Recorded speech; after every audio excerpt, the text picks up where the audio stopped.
যজ্ঞস্থানে সিদ্ধপীঠে সজ্জন সভায় গীতা পাঠে ব্রহ্মজ্ঞান সুনিশ্চিত হয়। প্রতিদিন গীতাপাঠ অথবা শ্রবণ অশ্বমেধ যজ্ঞফল হয় পূরণ। গীতার্থ শ্রবণ কিংবা যে করে কীর্তন অচিরে পরম পদ পায় সেই জন। গীতাদানে প্রিয় ভার্যা লভে সুনিশ্চয় সৌভাগ্য আরোগ্য ভর্যা প্রিয় সদারায়। গীতার পূজনে অভিচার দূরে যায় আদিব্যাধি শোকতাপ সেতা নাহি রয়। বিস্মটক আদিবাদী না রহে সেখানে নিত্য ভক্তি দাস্য লবে কৃষ্ণর চরণে। যে জন গীতাভাসে হয়ে থাকে রত বন্ধুত্ব জন্মায় সব প্রাণীর সহিত। গীতা পাঠকারী কৃষ্ণ সঙ্গী রূপে রয় সর্বপাপে যদি সে লিপ্ত হয়। পদ্মপত্রে নিরসম বন্ধমুক্ত হয় অনাচার নিন্দনীয় ভক্ষ খায়। ইন্দ্রিয়ের কৃত পাপ জ্ঞানজ্ঞাত মতো গীতা পাঠে নাশ হয় জানিবে সত্যত। গীতা পাঠ করেছেন যেই মহাজন পাপে লিপ্ত নাহি হন তিনি কদাচন। চুরি যদি করে কেহ রত্ন সমুদায় একবার গীতা পাঠে নিষ্পাপে সে হয়। সাগ্নিক যে জন তার গীতাগ্রত প্রাণ চাপক পণ্ডিত সেই ক্রিয়াবান। গীতা পাঠস্থানে প্রয়াগাদি তীর্থ রয় যোগীগণ পাঠকের দেহরক্ষী হয়। যেখানেতে গীতা সেতা কৃষ্ণ ভগবান নারক ধ্রুবাদি সহ রণ বিদ্যমান। গীতা পাঠ পঠন কিংবা গীতারও বিচার রাধা সহ কৃষ্ণ সেতা করেন বিহার। জয় নিতাই গৌর হরি বল। শ্রী ভগবান কহিলেন গীতায় হৃদয় গীতায় অতি শ্রেষ্ঠ জ্ঞান। গীতা পদ শ্রেষ্ঠ ধার গীতা শ্রেষ্ঠ স্থান। গীতাতেই বাস মম গীতাই ভবন গীতা জ্ঞানে ত্রিভুবন করি যে পালন। বিদ্যা মধ্যে শ্রেষ্ঠ গীতা ব্রহ্মরূপা হয় অর্ধমাত্রা চিতানন্দ অনিবার্যময়। হে পার্থ গীতার নাম করহ শ্রবণ দূর করে সর্বপাপ গীতারও কীর্তন। আবার কালকের মতন হাত জোর করো। গীতার 18টি নাম বলো। গঙ্গা, গীতা, সাবিত্রী, সত্তা, স্বরূপিণী, ব্রহ্মাবলী, ব্রহ্মবিদ্যা, ত্রিসন্ধ্যা, মুক্তিগেহিনী, অর্ধমাত্রা, চিতানন্দা, ভবগ্নি, ভ্রান্তিনাশিনী, বেদত্রয়ী, পরনন্দা, তথার্থ, জ্ঞানমঞ্জুরি। গীতার এই 18টি নাম যে ব্যক্তি মনস্থির করে পাঠ করতে পারে তার চিত্ত শুদ্ধি হয়।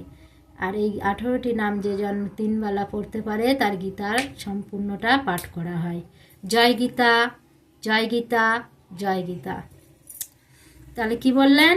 অনন্তকালে পরমার্থ অবশ্য লভিবে অর্ধ পাঠ্যে গোদান 3 ভাগে সমফল 6 অংশ পাঠে গঙ্গাস্থানে সমফল ইন্দ্রলোকে প্রাপ্ত হয় 2টি অধ্যায়ে। তাহলে 2টি অধ্যায় রোজ দিন যদি কেউ পড়তে পারে পাঠ করতে পারে আর এই মাহাত্ম্যটা পাঠ করে তাহলে কোথায় থাকে? ইন্দ্রলোকে থাকে। কল্পকাল বাস করে আনন্দিত হয়ে 1 অধ্যায় রুদ্রলোকে সেই বাস করে। যে একটা অধ্যায় রোজ দিন পাঠ করতে পারে সে রুদ্রলোকে যায়। 1 অধ্যায় রুদ্রলোকে সেই বাস করে এই রূপে গীতা যে বা পড়ে ভক্তি ভরে। অর্থ 1/4 পাঠ করে যেই জন শত মন্বন্তর সূর্যলোকে লভে সেই জন। 1, 2, 4, 5, 7 কিংবা 10 পাঠে চন্দ্রলোকে বাস অযুত বর্ষ। মৃত্যুকালে 1 অধ্যায়ে অথবা চরণ স্মরণে পাঠক পরম পদ প্রাপ্ত হন। মৃত্যুকালে মহাপাপী অদম সে জন মুক্তি লাভে গীতা অর্থ করিলে শ্রবণ। গীতার সহিত যেই প্রাণ ত্যাগ করে বিষ্ণু সহায় করে বাস বৈকুণ্ঠ মাঝারে। 1 অধ্যায়ে গীতা পাঠে যার প্রাণ যায় পূর্ব জন্ম লোভী সেই মুক্তি পদ পায়। মৃত্যুকালে গীতা যেই জন করে উচ্চারণ পূর্বকৃত পাপ তার নিশ্চয় খণ্ডন। গীতা পাঠে কর্মে কোনো দোষ নাহি রয় শ্রাদ্ধকালে পিতৃ আত্মা স্বর্গপুরে যায়। গীতা পাঠ সহস্রাদ্ধে তুষ্ট পিতৃগণ পিতৃলোকে মহানন্দা করেন গমন। ধেনুপুচ্ছ সহ গীতা দানে যেই জন কৃতার্থ নিশ্চিত তিনি হন সেই ক্ষণ। স্বর্ণ সহ গীতা দানে না আসে ধরায় শত গীতা দানে জন্ম মৃত্যু পারাপার হয়। তাহলে কি বললেন? যার পিতামাতা গোলকধামে চলে যায়, অনেকে ভাবে যে পিতামাতা মারা গেল তার মনে হয় উদ্ধার হয়ে গেল। আদৌ না, তাদের কর্মের ফলে তারা কি করে এখানে ওখানে তাদের আত্মাটা ছড়িয়ে ছিটিয়ে ঘুরিয়ে বেড়ায়। ঠিক আছে, তাহলে তাদের উদ্ধারের জন্য আমাদের কি করা উচিত? আমাদের উচিত হচ্ছে এই গীতা পাঠ করে শ্রবণ করানো, ঠিক আছে? যেদিন গীতা পাঠ করা হয় সেই দিন যদি কেউ ধেনু পুচ্ছ, মানে ধেনু মানে গরু, ঠিক আছে? এই গরুর সমেত যদি কেউ সোনা, টাকা পয়সা এগুলো দান করে, তাহলে তাদের পিতামাতার সঙ্গে সঙ্গে সদ্গতি হয়ে যায়, তাহলে আর কোনো ভয় থাকে না। তাই বললেন, গীতাদান ফলে দাতা বিষ্ণুলোকে যায়, মহানন্দে বিষ্ণু সহ নিবাস করয়। অর্থ শুনি গীতাদানে বাসনা পুরয়, শ্রবণে না পাটে তারা গরল ভক্ষয়। এ সংসারে দুঃখ ভুঞ্জি লোভী গীতা জ্ঞান, অবহেলে ভক্তি মুক্তি সুখ সেই পায়। জনকাদি রাজগণ গীতাশ্রয় করি, অনায়াসে পার গেছে পেয়ে গীতা তরি। গীতা পাঠে উঁচু নিচ ভেদ নাহি হয়, সমজ্ঞান হয় গীতা পাঠে সুনিশ্চয়। অহংকারে গীতা নিন্দা নরকে ডুবাই, অন্যতে এক কল্প রহেশ যে তরাই। যে অহংকারে গীতাকে নিন্দা করে,